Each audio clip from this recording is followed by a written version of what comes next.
My parents racked up $15,000 of debt in my name. Oh shit. Here we go. Help. My parents opened up several credit cards in my name while I was away at college. They racked up more than $15,000 in debt, and now they want to kick me out because I brought it up. That is the headline for today's letter. My goodness, let's get into it. Howdy, Fi Guys. Howdy. Hope you're doing well. I've been an avid listener of the podcast for a while now, and I've learned a lot about financial independence and responsibility from your episodes. Good to hear. Nice. But now I find myself in a bit of a situation where I desperately need your advice. Desperately need our advice. Well, Desperately. shit. Desperately. Okay. All Let's right, hear all it. right. Here's the deal. I just finished my freshman year of college and returned home for the summer. Congratulations. Yeah, that's good. That's awesome. Upon checking my mail one day, I discovered a letter from a collection agency addressed to me, claiming that I owe nearly $5,000 on a Capital One card that I never even knew existed. Naturally, I was shocked, right? Confused. After confronting my parents about it, I learned the harsh truth that they had opened up multiple credit cards in my own name while I was away at college. Dun, Racking dun, up- dun. Dun, dun, dun. Racking up a staggering $15,000 of debt for the household expenses without my knowledge, and let it be known, without my consent. Oh, these parents. So the parents opened up multiple credit cards. At least probably three. If one of them had $5,000, they. Oh boy. All right. These parents suck. They're not great. Let's hear what else they did. It's going to be a rocky Thanksgiving. It's going to be a rough Christmas. Alrighty, when I expressed my concerns, they suggested I file for bankruptcy. What pieces of shit? This is not Monopoly. It's not as easy, right? Yeah, just do a redo. It's just a redo. It's easy. Just control and delete. Dismissing the serious implications it could have on my future job prospects, especially knowing my interest in government-related positions. Making a presidential run. I see you. I see you. Now that they've given me an ultimatum, they're giving you an ultimatum? The audacity. I know, right? The audacity. Either declare bankruptcy, crappy option number one, or, and it gets worse, or move out by the end of the month. Crappy option number two. Wow, these parents suck. Dude, they're bad. Could you imagine, like, you do something to screw your kid over, you get caught, and then your way of getting through getting caught is being like, this is your fault. Like, It's your fault. How could you let us do that? I mean, they're not even blaming her. They're just like, you could get us out of this. Just file for bankruptcy. Just do it. Don't be a coward. Just do it. Oh my gosh. Okay, I'm gonna continue on. Jesus. It feels incredibly unfair and overwhelming. Makes sense. Especially knowing that bankruptcy won't necessarily solve the problem and could hinder my chance at pursuing my future career. it sounds like she listened to episode 32 all about bankruptcy that we did here on the Fi Guys. Exactly. Good for her. Yeah. If you don't know, now you know. Episode Now you 32, know. bankruptcy. Highly rated. Highly rated. Interesting. Yeah, bankruptcy is not, fun fact, guys, if you didn't listen to the podcast, bankruptcy is expensive. For it being a strategy when you don't have any money, you have to pay to be bankrupt. Mm-hmm. There's a scenario where you could be so poor, so broke, so out of cash that you're too poor to file bankruptcy. Yep. You want to talk about sadness. I mean, it sucks when you can't buy chicken nuggets, right? But being too poor to not be able to file for bankruptcy, that's a different breed. Anyway, I'm at a loss for what I should do next. How can I rebuild my credit? Which previously was around 720 credit score. That's pretty good. Nice. Well, still in college, it's good. Yeah, And that's really good. I'm sure she didn't get any help from her parents' credit scores. I'm sure her parents' credit scores were already in the trash if her parents are running up credit card debt in her name. That means that they probably already had enough debt or already maxed out. I don't know. That's effed. I wish they would have told what the 15K was spent on. Because not to be devil's advocate, there could be a case to be made, or it's like, but daughter, your father needed a heart transplant and it cost $15,000 out of pocket. We had no choice. Obviously, communication would have been nice, and not Yeah. committing a straight up felony. We didn't even talk about that aspect of it. Yeah, let me continue. Any advice and insights you can offer would be greatly appreciated. Thank you for considering my situation. No problem. From college dreams to credit card schemes, my parents are pushing me into financial extremes. Oh boy, that That is a sucks. And to be fair, she did put in here that they racked up $15,000 of debt in household expenses. Yeah. So that's not mom or dad needed a heart transplant. That's What do you that's think? probably What are you spending 15 bands on in the house? Honestly, I mean, dude, okay. So she's gone for how long is college? Like 7 months, something like that. It's a long time. yeah, 9 8 months. Yeah, she's gone. I mean, you can. That's you You spend could definitely 15. rack up Yeah, 50. you could run it up easily. You can easily do that. Damn. You could do that on one vacation, dude. Like, Well, if I they hope- really wanted to, they could take out 3 credit cards in her name and go on a $15,000 vacation to Bermuda or whatever. Like, easy to do. a solid week wouldn't be bad, but very illegal. Correct. Very illegal. Yeah. Very So illegal. the first thing I would do if I was this is hers. First, I'd give her a hug. It'd be like, this sucks. Your parents suck. I'm really sorry that this happened to you. Mm-hmm. It sounds like you've really taken it on the chin here, and like you've worked hard. It sounds like you have a really good credit score, 720, or you had a good credit score at least, and you had some thoughts of going into the government. So you were trying to like figure out like, what can I do to stay above this? Because the good thing is that she knew that if I declare bankruptcy or if my finances are really, really bad, then there are going to be government jobs that could get closed. Those doors could be closed to you. They unfortunately, the importance of like your credit score and your credit history, it can affect you in more ways than just what loan you get on your house or what loan you get on your car. So I think that's something important to think about. So first thing I would do is I would freeze my credit. So I'm not sure that most people know this, but you can actually contact all 3 of the major bureaus, that'd be Equifax, Experian, and TransUnion, and request a credit freeze. So that means that in order for anyone to open up a credit card in your name, go any line of credit, they need to contact the credit bureaus and tell them to unfreeze it. And there are even credit cards now, or like there are services, I think you have to pay like $5 a month or something like that could do it automatically, where you can have a master password. You can go in there and turn it off and turn it back on. And like worst case scenario is you forget that you have it, you turn it on, you freeze all of your credit history, and then you go and you apply for a credit card and you find out you get automatically denied. Oh, I forgot that I needed to turn that off. You call up the banks and you turn it off, or you pay for the service that they can do it for you automatic. That's wild. So what you're saying is I could get I could just boost my credit score like crazy high, like get it to like 840, 830, and be like, yo, freeze that up. I want to save that. I'm gonna save that rate for when I buy a house, or that's not how that works. No, you're freezing the ability to pull credit. Oh. You're freezing the ability for someone to go inside there and do a hard credit pull on you, to even open yourself up to another line of credit.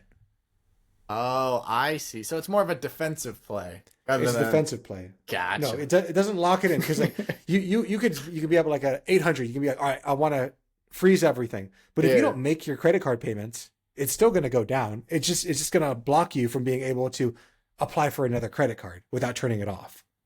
Absolutely. Or apply for another car loan, or apply for whatever it is. So I recommend that to everyone, honestly. If you don't have constant credit monitoring, or you're not looking at this constantly, then it is something that I recommend everyone do, is contact the 3 major bureaus and freeze your credit, or look into credit freezing, like a subscription that you can pay for. So it's as easy as a button click of like freeze them all, unfreeze them all. Yeah, that's nice. That's an interesting tactic. I didn't know about that one. That's good. Yep. The next thing I would do is I personally would report fraudulent activity. So since your parents opened credit cards, plural, in your name without your consent, that, my friend, is identity theft, and it's a felony. Yeah. So honestly, ball is in your court. You could easily have them arrested or have a lien put on their property and collect that money back. Now, I'm not going to say if that's right or wrong for you and your parents, but based off your letter and your parents saying either you declare bankruptcy or you get kicked out of the house, Like these parents need to get what's coming to them. Like they got to learn. Maybe you give them an ultimatum now. Like, Yeah. how about this? How about you pay me 30,000 and I don't send you to prison? How about that? Yep. Because you can actually report this with the FTC, which is the Federal Trade Commission, and report it to local law enforcement. So Yeah. you're going to have multiple people breathing down their neck because this is illegal. It's not only credit card fraud, it's also identity theft. Yeah. And I don't know if they realized that. Maybe they did. Maybe they didn't. Nonetheless. I'm sure they were thinking, maybe my guess is parents like this are probably like, you're my property. Yeah. Like we could do it. We could do whatever we want. Yep. That's so sad. So you got, on one hand, you have a kid who's trying to better their life and go to college. On the other hand, just scum. Just scum. Yeah. Just scum. Just scum. I don't want to be rude, but that's scummy. Like, how can you like raise this beautiful little child, right? And you're like, I got you. I'm gonna feed you. I'm gonna take care of you. 18 comes around, you go to college and be like, cool. I'm gonna put you in 15K of credit card debt. You're gonna I gotta get some reimbursement back. Those diapers were expensive, man. Like, no, that's what kind of sick people do this? That's I don't know. Yeah, I'm not coming home for Thanksgiving. Yeah, I mean, imagine how awkward of a Christmas that'll be. Is you're sitting there, and you're like, "Here's your gift." You're like, "Did you buy this with my credit cards that you opened in my name that I didn't know about?" Oh man, that's really funny. That'd be awful. That's what she's in. That's the predicament she's in. So, I mean, it's going to be her choice. Does she want to report her parents to the police? That's what I would do. But let's say she decides not to. Maybe she decides, I just want to communicate clearly with my parents, even though it sounds like they don't want to communicate. While it may be challenging, you probably want to have open and honest conversations with your parents about the seriousness of the actions and the implications and impacts that their actions have had on your future or potentially can have on their future. Because they really need to understand the gravity of what they've done in order for all of you to find a solution. Because maybe, maybe to your point, Dom, maybe they just don't know. Maybe they're really that daft. Maybe they just think, oh, it's just credit card debt. Like, it's not that big of a deal. You just declare bankruptcy. I do it in Monopoly every time I play the game. It's easy, and I get to restart. And, if you don't know, you don't know. I'm not saying that. I'm not trying to give them excuses. But if you decide to not go down I'm just going to sue you guys and report you to the police, then you're going to have communication. And ideally, at some point, you guys are going to move past this. Hopefully. Maybe. Yeah. I mean, maybe. One can hope. At the end of the day, they're still your parents. Like, regardless of what they do, they're still your parents. And they're going to have to overcome whatever it is. But I think open communication is better, or communication and like explaining the reasons why things is always better than just freaking the hell out. Yeah. Yeah. So, I mean, you can talk to them. The next thing I would do is I'd seek legal advice. Like, if your parents are not open to communicating, if they're not open to paying off the debt for you and stuff like that, I would seek legal advice, because you can go get a lawyer who specializes in identity theft and financial matters, and they might actually be able to provide you like personalized legal advice based off your state, where you are, and guide you through the process of resolving this issue, either with your parents' help or without their help. And that way, at least you know what information you're going to do, what it's going to mean if you report them to the police, what it's not going to mean, what it's going to mean for your credit score, for everything.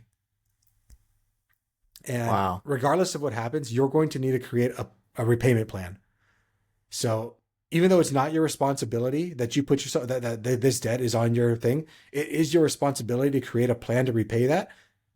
Either that be your parents paying it by suing them, or you making a payment plan. Luckily, $15,000 is not that huge. I know it seems huge when you're 1 year in college and don't have a job. I'm sure it is. It's big. Don't get me wrong. It's big, but I know people who have made it out of $80,000, $100,000, $160,000 of credit card debt, within a few years. So this is certainly something that's possible. You just have to create a plan, stick to the plan, execute the plan, get it done. When it comes to rebuilding your credit, I know you said it was a 720 before. It's just going to take time, but you can always rebuild your credit. You can always start somewhere. I would definitely try to at least hit minimum payments on the cards. And then you're going to want to either do debt snowball or debt avalanche, figure out what's the smallest credit card balances, If they're all credit cards, they're probably all the same interest rates. So I'd probably just go with what's the smallest credit card balances and start paying those off. Don't do a shotgun approach though, where you're trying to make a little bit of payments on all of them. Focus one credit card at a time, knock them off, knock them off, knock them off. Ideally, your parents are going to be helping with this. You don't have to focus on this. I think the most important thing, honestly, is like focus on the future. Like, yes, this is a setback. It's a huge setback, but don't lose sight on your goals. Yeah. Keep on pursuing your education. It sounds like you have an aspiration to be somewhere in the government. I don't know if that means a presidential run and we'll have the first female president in you. Hopefully it doesn't take that long if you're currently in college, because you have to be, what, 30 something to 34 or something like that? Yeah. 34. Yeah. You know, focus on your aspirations, focus on your college. Remember that this situation doesn't define you or your worth or your potential. You know, this is a mistake made by your parents. And while that might really, really suck and it's going to hold you back and it may hold you back, there are ways out of this. You just have to stick to the path and keep it going. Keep listening to the Five Guys. We're here to support you. But yeah, I would seek legal advice. I would personally sue my parents. Yeah. Especially if they were these kind of parents who give me the ultimatum of either declare bankruptcy or get kicked out of the house. Like that shows me the kind of people they are right there. Yeah. And I wonder, did they get it exclusively in her name or did they get it in the cosign for it? That's what I'm wondering. I'm sure it's in her name, because if they co-signed for it, then that bankruptcy would hurt them. Mm-hmm. Interesting. So I'm sure it's just all in her name, and they probably just forged her signatures. That's why it's identity theft, and that's why it's a felony. Yeah. Interesting. So sending you like really big hugs from Arizona. You got this. Open communication. Talk to or seek financial and legal advice.